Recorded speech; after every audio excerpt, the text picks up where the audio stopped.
dahil sa isinagawang checkpoint operation ng mga otoridad ng Ganasi Municipal Police Station sa Barangay Pamilya, Ganasi, Lanao del Sur nito lamang buwan ng Marso taong kasalukuyan.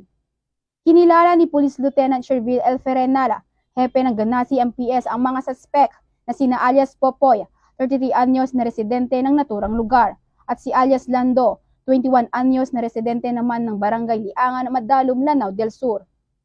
Ayon sa ulat, habang nagsasagawa ng checkpoint operation ang mga tauhan ng Ganasi MPS, ay napansin nila ang dalawang lalaking sakay ng isang motorsiklo habang mabilis ito sa pagpapatakbo.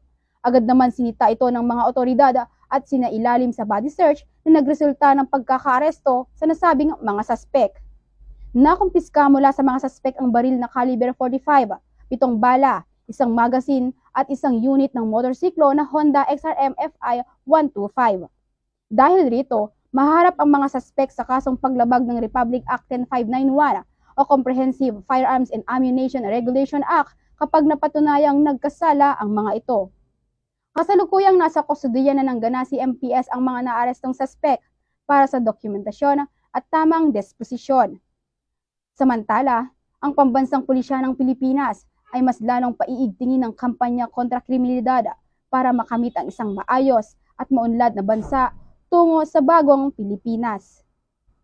Mula rito sa rehiyon ng Bangsamoro, ako ang inyong Police News Network Correspondent, Patrolwoman Veronica Lagi, alagad ng batas, tagataguyod ng Balitang Pulis.